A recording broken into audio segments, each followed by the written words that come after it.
नमस्कार, स्वागत है आप सभी का डीडी न्यूज के इस खास बुलेटिन एक्सप्रेस न्यूज में, जहां हम आपके लिए लेकर आते हैं राजनीति, मनोरंजन, देश, दुनिया, खेल और व्यापार जगत की सभी बड़ी खबरें को एक्सप्रेस यानी फटाफट अंदाज में। मैं हूं जया सिन्हा, तो देखिए खबरें तेज रफ्तार से। भारत ने अमेरिकी राष्ट्रपति डोनाल्ड ट्रंप द्वारा कश्मीर मुद्दे पर भारत और पाकिस्तान के बीच मध्यस्थता की बात को सिरे से किया खारिज। विदेश मंत्रालय ने कहा कि राष्ट्रपति ट्रंप के प्रेस को दिए गए बयान में कहा गया है कि वे भारत और पाकिस्तान के अनुरोध पर कश्मीर पर मध्यस्थता के लिए हैं तैयार, लेकिन इस तरह की कोई भी बात प्रधानमंत्री नरेंद्र मोदी ने अमेरिकी राष्ट्रपति ट्रंप को नहीं कही है। पाकिस्तानी प्रधानमंत्री इमरान खान के साथ व्हाइट हाउस में मुलाकात के दौरान अमेरिकी राष्ट्रपति डोनाल्ड ट्रंप ने कहा कि प्रधानमंत्री नरेंद्र मोदी ने कश्मीर के मामले में उनसे मदद मांगी और भारत पाक चाहे तो अमेरिका मध्यस्थता के लिए तैयार है। भारत ने कहा कि उसका शुरू से ही साफ रुख रहा है कि भारत और पाकिस्तान के बीच जो भी मसले हैं उन्हें द्विपक्षीय बातचीत के जरिए ही सुलझाया जाना चाहिए। भारत ने हमेशा कहा है कि पाकिस्तान के साथ कोई भी बातचीत तभी संभव है जब वो अपनी जमीन से पनप रहे आतंकवाद का खात्मा करे। अमेरिकी विदेश विभाग ने खुद कहा कि कश्मीर भारत और पाकिस्तान के बीच एक द्विपक्षीय मुद्दा है और इस पर दोनों मुल्कों को बैठकर बात करनी चाहिए। अमेरिकी विदेश विभाग के प्रवक्ता ने कहा कि भारत के साथ वार्ता के लिए पाकिस्तान को आतंकवाद के खात्मे के लिए वैश्विक समुदाय को दिए गए आश्वासनों को पूरा करना चाहिए। भारत ने अनगिनत सपनों को चांद पर ले जाने के मकसद से अपने दूसरे चंद्र मिशन चंद्रयान 2 का सतीश धवन अंतरिक्ष केंद्र से सफलतापूर्वक प्रक्षेपण किया। देश के सबसे ताकतवर बाहुबली रॉकेट GSLV Mk3M1 ने प्रक्षेपण के करीब 16 मिनट बाद यान को पृथ्वी की कक्षा में सफलतापूर्वक स्थापित कर दिया। भारतीय अंतरिक्ष अनुसंधान संगठन ने कहा है कि चंद्रयान 2 चंद्रमा के दक्षिणी ध्रुव क्षेत्र में उतरेगा, जहां अभी तक कोई देश नहीं पहुंच पाया है। यान के सितंबर के पहले सप्ताह में चांद पर उतरने की उम्मीद है। चंद्रयान 2 मिशन से चांद के अनसुलझे रहस्यों को जानने में मदद मिलेगी। साथ ही इस मिशन से कई ऐसी नई खोज होंगी जिनसे भारत और पूरी मानवता को फायदा होगा। ऑर्बिटर, लैंडर और रोवर के साथ गया चंद्रयान 2 चांद के दक्षिणी ध्रुव क्षेत्र में उतरने से पहले 15 महत्वपूर्ण अभियान चरणों से गुजरेगा। राष्ट्रपति रामनाथ कोविंद ने इसरो के वैज्ञानिकों को इस उपलब्धि के लिए बधाई दी है। उन्होंने कहा कि श्रीहरिकोटा से चंद्रयान 2 का ऐतिहासिक प्रक्षेपण हर भारतीय के लिए गर्व का क्षण है। भारत के स्वदेशी अंतरिक्ष कार्यक्रम को आगे बढ़ाने के लिए इसरो के सभी वैज्ञानिकों और इंजीनियरों को बधाई। प्रधानमंत्री नरेंद्र मोदी ने इसरो के वैज्ञानिकों को बधाई देते हुए कहा कि चंद्रयान 2 अपने आप में खास है, क्योंकि ये चांद के दक्षिणी ध्रुव क्षेत्र में खोज और अध्ययन करेगा जो किसी विगत मिशन में नहीं हुआ है। मिशन चंद्रमा के बारे में नई जानकारी उपलब्ध कराएगा। संसद के दोनों सदनों ने देश के दूसरे चंद्र मिशन चंद्रयान 2 के सफल प्रक्षेपण पर संबंधित वैज्ञानिकों और परियोजना से जुड़े लोगों को बधाई दी और कहा कि ये पूरे देश के लिए गौरव का क्षण है। अमेरिकी अंतरिक्ष एजेंसी नासा ने इसरो के चंद्रयान 2 मिशन की सफल लॉन्चिंग पर बधाई दी है। नासा ने कहा कि डीप स्पेस नेटवर्क के इस्तेमाल वाले भारत के मिशन का समर्थन कर उन्हें फख्र है। और कर्नाटक का संकट अभी भी जारी। विधानसभा अध्यक्ष ने कल कहा था कि आज वो विश्वास मत प्रस्ताव को पूरा करेंगे, लेकिन दिन भर के सियासी ड्रामे के बाद विश्वास प्रस्ताव पर मतदान अब भी नहीं हो सका है। विधानसभा अध्यक्ष ने आज शाम 6 बजे की समय सीमा तय की है। सोमवार को भी दिन भर सियासी आरोप प्रत्यारोप चलता रहा, लेकिन कुछ तय नहीं हो सका। कल विधानसभा की कार्यवाही की शुरुआत करते हुए अध्यक्ष KR रमेश ने सरकार से कहा कि वे शक्ति परीक्षण की प्रक्रिया सोमवार को पूरी करने की अपनी प्रतिबद्धता का सम्मान करें। विधानसभा अध्यक्ष ने कांग्रेस के रवैये पर नाराजगी व्यक्त की। मुख्यमंत्री HD कुमारस्वामी ने बहुमत परीक्षण के लिए 2 दिन का और समय मांगा। भाजपा नेता BS येदियुरप्पा ने कहा कि शक्ति परीक्षण के लिए वे आधी रात तक भी बैठने को तैयार। राज्य में जल्द से जल्द शक्ति परीक्षण कराने की 2 निर्दलीय विधायकों R शंकर और H नागेश की याचिका पर तत्काल सुनवाई करने से उच्चतम न्यायालय ने कल इनकार कर दिया।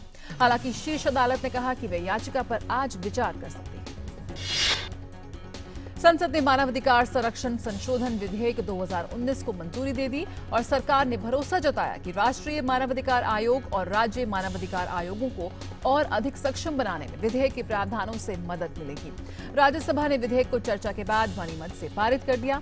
लोकसभा इसे पहले ही पारित कर चुकी है। लोकसभा ने सूचना का अधिकार संशोधन विधेयक 2019 को मंजूरी प्रदान कर दी है। केंद्रीय मंत्री जितेंद्र सिंह ने पारदर्शिता कानून के बारे में विपक्ष की चिंताओं को निराधार करार दिया। उन्होंने कहा कि सरकार पारदर्शिता, जन भागीदारी, सरलीकरण, न्यूनतम सरकार, अधिकतम सुशासन को लेकर प्रतिबद्ध है। लोकसभा में राष्ट्रीय आयुर्विज्ञान आयोग विधेयक 2019 पेश किया गया, जिसमें आयुर्विज्ञान शिक्षा, चिकित्सा वृत्ति और आयुर्विज्ञान संस्थाओं के विकास और नियमन के लिए राष्ट्रीय आयुर्विज्ञान आयोग गठित करने का प्रावधान किया गया है। AIMIM के असुद्दीन ओवैसी समेत कुछ सदस्यों ने विधेयक पर विचार किए जाने और इसके पारित किए जाने का विरोध किया और मत विभाजन की मांग की। सदन ने इसे 79 के मुकाबले 2018 मतों से अस्वीकार कर दिया। केंद्र सरकार देश में बढ़ते सड़क हादसों पर नियंत्रण के लिए तमिलनाडु मॉडल अपनाएगी। सड़क परिवहन और राजमार्ग मंत्री नितिन गडकरी ने राज्यसभा में प्रश्नकाल के दौरान बताया कि तमिलनाडु ही एकमात्र राज्य है जिसमें सड़क दुर्घटनाओं में कमी आई है। तमिलनाडु के मॉडल को देश भर में लागू किया जाएगा।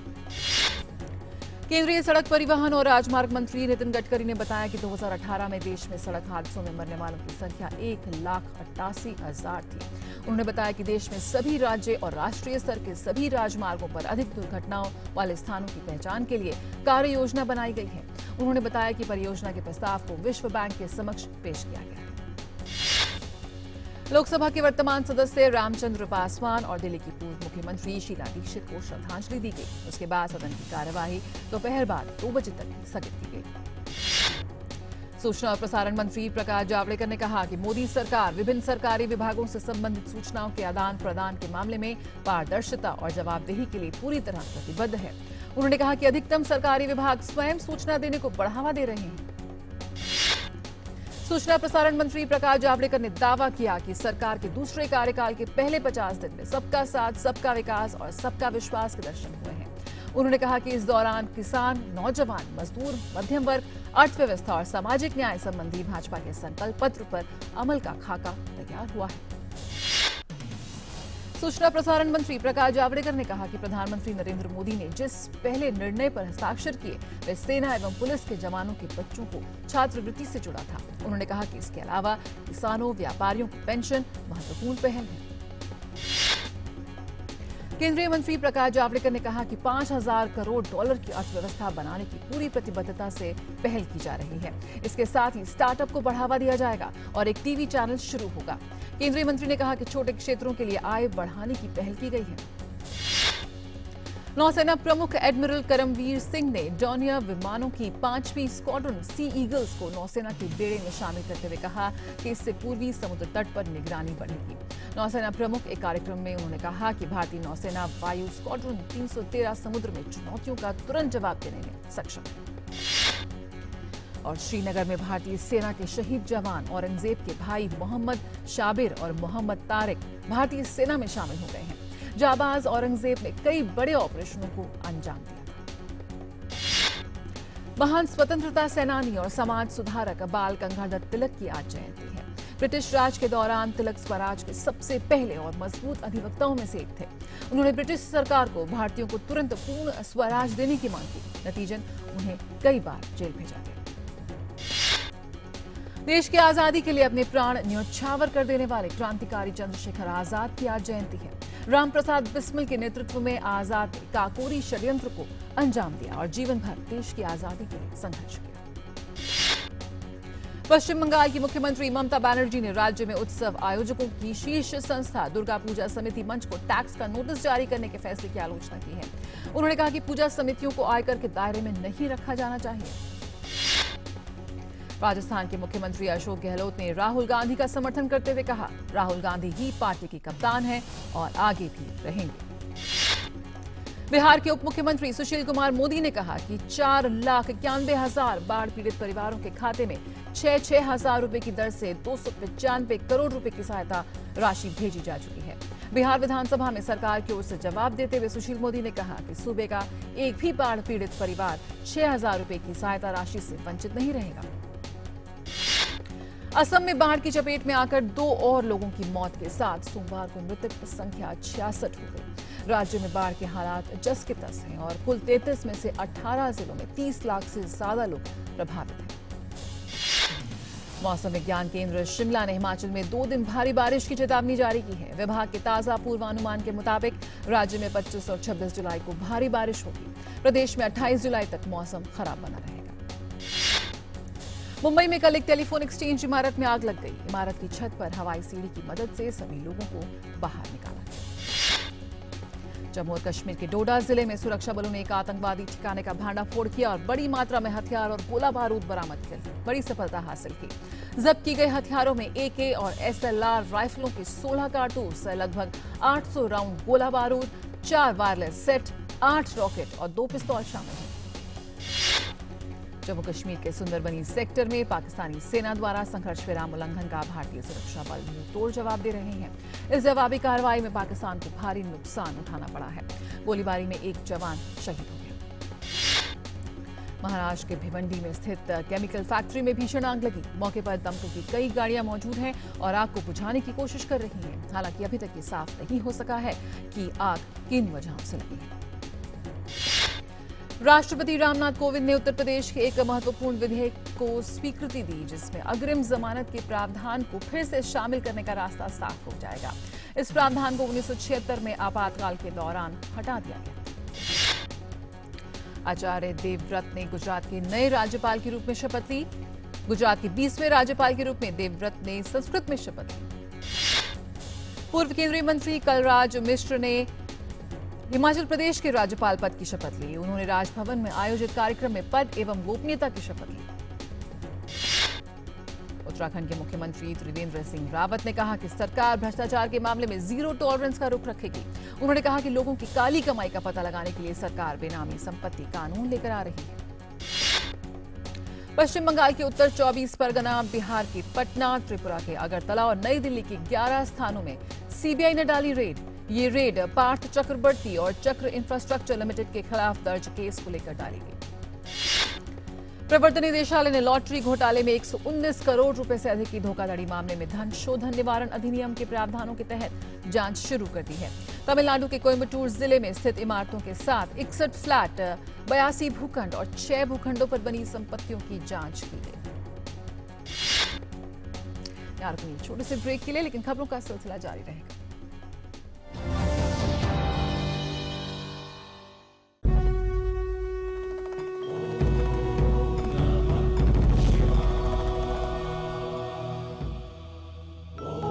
श्रावणी मेले के लिए शिव की नगरी देवघर है तैयार। शिव भक्तों को बुला रहे भोलेनाथ। 12 ज्योतिर्लिंगों में से एक मनोकामना लिंग के दर्शन से पूरी होती है हर मनोकामना। श्रावण मास में पधारिए बाबा धाम। 105 किलोमीटर लंबी कांवड़ यात्रा से मिलता है पुण्य अपार।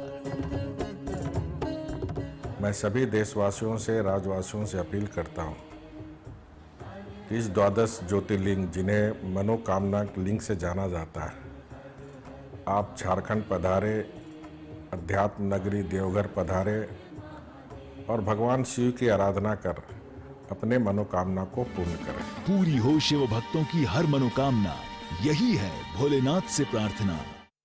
आपका लेटर। प्रेम नमस्ते, हम हैं बेस्ट, जो आपके बच्चे को कर देते हैं बेस्ट। याद होगा आपको, अभी तो आपकी मुन्नी के साथ हंस खेल के गए थे। हम फिर से आ रहे हैं उससे मिलने। जल्द मिलते हैं। दस्त ऐसे दस्तक देकर नहीं आते। दस्त के लिए तैयार रहना। घर में ORS और जिंक है ना। दस्त की इलाज में देरी हुई तो शरीर में पानी और पोषण की कमी जानलेवा हो सकती है। इसलिए दस्त शुरू होते ही ORS और जिंक शुरू करें। दस्त के लिए तैयार रहना। घर में ORS और जिंक है ना। The New India Assurance Company Limited greets and thanks all its policyholders and associates. New India Assurance, with you for 100 years. अरे भैया, क्या हमेशा के लिए बैंगलोर जा रहे हो क्या? प्लानिंग तो परफेक्ट होनी चाहिए ना। अब वहाँ किसी चीज़ की ज़रूरत होगी तो क्या भोपाल वापस आऊँगा? फिर ठीक है, लेकिन वहाँ अपना आधार अपडेट करना नहीं भूलना। आधार अपडेट? हाँ। पर कैसे करवाऊँ? किसी भी बैंक या पोस्ट ऑफिस के आधार केंद्र में जाकर आप अपने आधार को अपडेट करवा सकते हैं और एड्रेस के लिए UIDAI की वेबसाइट पर जाकर खुद बदल सकते हैं। जीवन को आसान बनाने के लिए हम हैं आधार के साथ। मेरा आधार, मेरी पहचान। ब्रेक के बाद स्वागत है, आप देख रहे हैं एक्सप्रेस न्यूज। केंद्र और असम सरकार की ओर से एनआरसी पर दायर याचिका पर सुप्रीम कोर्ट सुनवाई करेगा। याचिका में कहा गया है कि एनआरसी ड्राफ्ट के 20% आंकड़ों को दुरुस्त किए जाने की जरूरत है, जिसमें सीमावर्ती असम के निवासियों को बाहर कर दिया गया है। सुप्रीम कोर्ट महाराष्ट्र के मुख्यमंत्री देवेंद्र फडणवीस की उस याचिका पर सुनवाई करेगा जिसमें उन्होंने विधानसभा में अपने चुनाव के खिलाफ मामला खारिज करने की अपील की है। सुप्रीम कोर्ट तिहाड़ जेल में बंद यूनिटेक के प्रमोटर संजय चंद्रा और उनके भाई अजय चंद्रा की ओर से दाखिल याचिका पर सुनवाई करेगी। दिल्ली हाईकोर्ट उपहार हादसा पीड़ित संघ की ओर से दाखिल उस याचिका पर सुनवाई करेगा जिसमें मांग की गई है कि पासपोर्ट और पुलिस अधिकारियों के आपराधिक कृत्य की जांच की जाए, जिन्होंने 1997 उपहार हादसे में दोषी सुनील अंसल को यात्रा से जुड़े कागजात उपलब्ध कराए थे। भीमा कोरेगांव हिंसा मामले में सामाजिक कार्यकर्ता गौतम नवलखा को बॉम्बे हाईकोर्ट की ओर से गिरफ्तारी पर दी गई राहत आज खत्म हो रही है। बेंगलुरु की विशेष पीएमएलए कोर्ट द्वारा ईडी को दी गई आईएमए ज्वेल्स की मालिक मोहम्मद मंसूर खान की हिरासत अवधि आज खत्म हो रही है।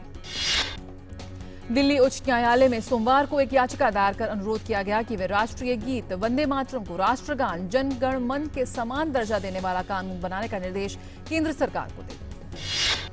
कलकत्ता उच्च न्यायालय ने सीबीआई से मिले नोटिस के सिलसिले में कोलकाता पुलिस के पूर्व आयुक्त राजीव कुमार को गिरफ्तारी से मिली अंतरिम छूट की अवधि सोमवार को 1 सप्ताह के लिए बढ़ा दी।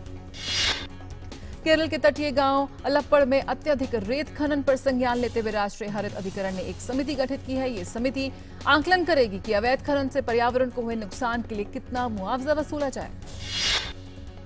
खबर 8 जगह से नीति आयोग के उपाध्यक्ष राजीव कुमार ने भरोसा जताया है कि भारत 2020 और 21 से 8% से अधिक की आर्थिक वृद्धि दर हासिल कर लेगा। भारतीय उद्योग परिसंघ ने ऐसे 31 उत्पादों की पहचान की है जो देश का निर्यात बढ़ाने में सहायक हो सकते हैं। इनमें महिलाओं के परिधान, दवाएं और साइकिल्स, हाइड्रोकार्बन शामिल हैं। कर्ज में फंसे आईएलएनएफएस समूह की कंपनी आईएलएफएस ट्रांसपोर्टेशन नेटवर्क ने पैसे की कमी के कारण गैर परिवर्तनीय डिबेंचर के 26.02 करोड़ रुपए के बकाया ब्याज का भुगतान करने में चूक कर दी है। सार्वजनिक क्षेत्र के ओरिएंटल बैंक ऑफ कॉमर्स ने चालू वित्त वर्ष की पहली तिमाही में 112.68 करोड़ रुपए का शुद्ध लाभ कमाया। वित्त वर्ष 2019 और 20 की पहली तिमाही में देश के प्रमुख 9 शहरों में आवासीय इकाइयों की बिक्री 11% कम रही। इस दौरान इन 9 शहरों में करीब 72,000 आवासीय इकाइयां बिकी हैं। बजाज ऑटो ने कल शुरुआती स्तर की मोटरसाइकिल सिटी 110 का नया संस्करण पेश किया। इसकी यहां शोरूम की कीमत 37,997 रुपए से है और 44,480 रुपए के बीच है। 37,000 और सरकारी कंपनी नेशनल फर्टिलाइजर्स लिमिटेड ने पूर्वोत्तर भारत में 40,000 टन यूरिया के विपणन के लिए असम की company Brahmaputra valley fertiliser corporation limited के साथ करार किया है। एम्पल्स एनर्जी सॉल्यूशंस ने उत्तर प्रदेश के देवरिया जनपद में 100 मेगावाट की सौर परियोजना के लिए 500 करोड़ रुपए के निवेश की घोषणा की। साउथ कोरिया की सबसे बड़ी ऑटो पार्ट्स बनाने वाली कंपनी ह्यूंडई मोबिस ने एक कैमरा मॉनिटरिंग सिस्टम विकसित किया है। यह सिस्टम नेक्स्ट जनरेशन गाड़ियों में साइड व्यू मिरर्स को रिप्लेस कर देगा। हीरो मोटोकॉर्प ने अपनी 200 सीसी वाली 2 बाइक्स की कीमत बढ़ा दी है। ये दोनों बाइक्स एक्सट्रीम 200R और एक्सट्रीम 200S हैं। बजाज ऑटो अब जल्द ही भारत में अपनी एक adventure tourer motorcycle Pulsar series में पल्सर 250 एडवेंचर लॉन्च करने की तैयारी में है।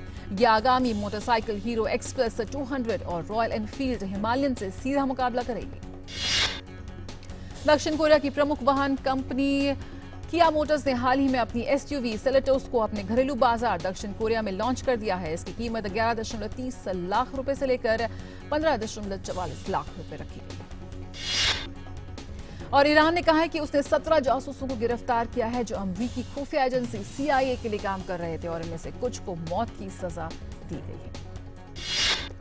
उत्तर पश्चिमी सीरिया में विद्रोहियों के कब्जे वाले एक कस्बे से व्यस्त बाजार में कल रूसी हवाई हमलों में 27 लोगों की मौत हो गई और 40 से अधिक लोग घायल हो गए। श्रीलंका में ईस्टर हमलों के बाद लागू किए गए आपातकाल को 1 माह के लिए और बढ़ा दिया गया है। ईस्टर हमलों के बाद चौथी बार वहां आपातकाल बढ़ाया गया। अंतर्राष्ट्रीय परमाणु ऊर्जा एजेंसी प्रमुख युको अमानो का निधन हो गया है। उनका स्वास्थ्य पिछले कुछ समय से ठीक नहीं था। सोमालिया की राजधानी मोगादिशु में एक होटल के बाहर एक कार धमाके में कम से कम 17 लोगों की मौत हो गई और 2 दर्जन से अधिक लोग जख्मी हो गए। केन्या के वित्त मंत्री हेनरी रोटिश को भ्रष्टाचार के एक मामले में गिरफ्तार कर लिया गया है। रोटिश को 2 बांधों के निर्माण से संबंधित वित्तीय मामले में गिरफ्तार किया गया। अफगानिस्तान के पूर्वी प्रांत लोगार में हवाई हमले में 9 लोगों की मौत हो गई जबकि 6 अन्य घायल हो गए। इजरायल ने दक्षिण यरूशलेम में कुछ फिलिस्तीनी घरों को ढहा दिया। इजरायल के इस कदम को लेकर अंतर्राष्ट्रीय स्तर पर चिंता व्यक्त की गई। पुर्तगाल में जंगल में लगी आग को काबू पाने में 1300 अग्निशमन कर्मी और 400 वाहनों को लगाया गया है। इस आग में लगभग 20 लोग झुलस गए। वेनेजुएला के संचार मंत्री जॉर्ज रॉड्रिग्स ने अमेरिका पर बीते सप्ताह हवाई क्षेत्र का उल्लंघन करने का आरोप लगाया। रॉड्रिग्स ने कहा कि अमेरिका का ये कदम दोनों देशों के बीच तनाव को और बढ़ाएगा।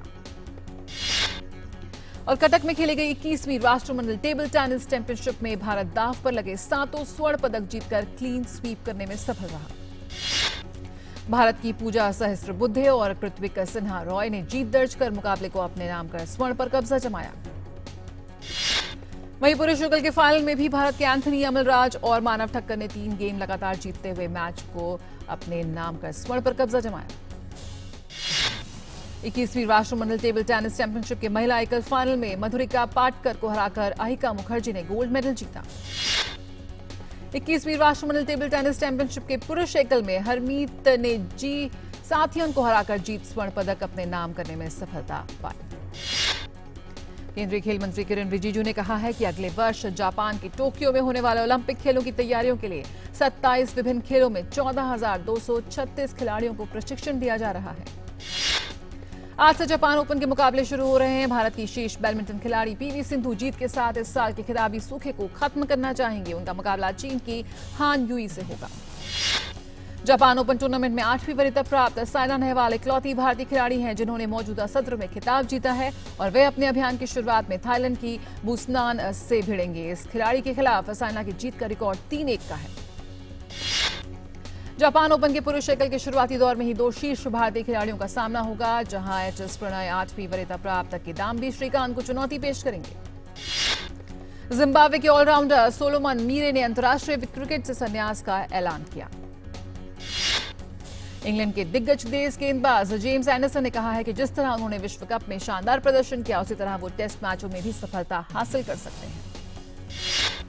इंग्लैंड के तेज गेंदबाज मार्क वुड को विश्वास है कि वे चोट से उबरने के बाद ऑस्ट्रेलिया के खिलाफ एशेज श्रृंखला के अंतिम मैच में खेलने में सफल रहेंगे। इयान चैपल ने कहा कि फाइनल मैच के टाई होने पर लीग स्टेज में दोनों टीमों की अंक तालिका में स्थिति के आधार पर फैसला होना चाहिए था। एटीपी टेनिस रैंकिंग में ऑस्ट्रेलिया की एशले बार्टी पहले पायदान पर बरकरार हैं, जबकि जापान की नाओमी ओसाका दूसरे और विंबलडन चैंपियन रोमानिया की सिमोना हालेप रैंकिंग में 4थे स्थान पर है। मशहूर फुटबॉलर क्रिस्टियानो रोनाल्डो पर बलात्कार के आरोप में नहीं चलेगा आपराधिक मुकदमा। पुलिस जांच में यह बात सामने आई है कि कैथरीन के दावों में कोई परिपक्वता नहीं है। खबर मनोरंजन जगत से एक्ट्रेस सोनाक्षी सिन्हा की फिल्म खानदानी शफाखाना 2 अगस्त को रिलीज के लिए है तैयार। फिल्म का दूसरा ट्रेलर रिलीज किया गया। नेटफ्लिक्स की वेब सीरीज सेक्रेड गेम्स का दूसरा सीजन होगा जल्द शुरू। नए लुक में शो की पूरी स्टार कास्ट 70s के लुक में नजर आई। बॉलीवुड एक्ट्रेस कोयना मित्रा को एक मेट्रोपॉलिटन मैजिस्ट्रेट की कोर्ट ने 2013 के चेक बाउंस के एक मामले में 6 महीने जेल की सजा सुनाई। 21 जून को रिलीज हुई शाहिद कपूर की फिल्म कबीर सिंह 280 करोड़ की कमाई के करीब पहुंच चुकी है। फिल्म कबीर सिंह 2019 में ऑस्ट्रेलिया में $1 मिलियन के साथ अब तक की सबसे अधिक कमाई करने वाली फिल्म बनी। आयुष्मान खुराना अभिनीत फिल्म आर्टिकल 15 का अच्छा प्रदर्शन जारी। इसका कुल कलेक्शन अब 63 करोड़ के पार। और चंद्रयान 2 की सफल उड़ान पर अभिनेता अक्षय कुमार ने इसरो को दी बधाई। अभिनेत्री भाग्यश्री के बेटे अभिमन्यु दसानी और अभिनेत्री शर्ले सेठिया जल्द ही फिल्म निकम्मा में आएंगे नजर। जन्नत 2 स्टार ईशा गुप्ता ने मुंबईकर के साथ मिलकर दादर बीच के सफाई कार्यक्रम में 100वें सप्ताह के जश्न में हुई शामिल। दीपिका पादुकोण और सोनू की ट्वीटी की T2 fame Nusrat Bharucha love Ranjan की अगली फिल्म में एक साथ दिखेंगे। और एक्सप्रेस न्यूज में फिलहाल इतना ही। हमें दीजिए इजाजत। नमस्कार।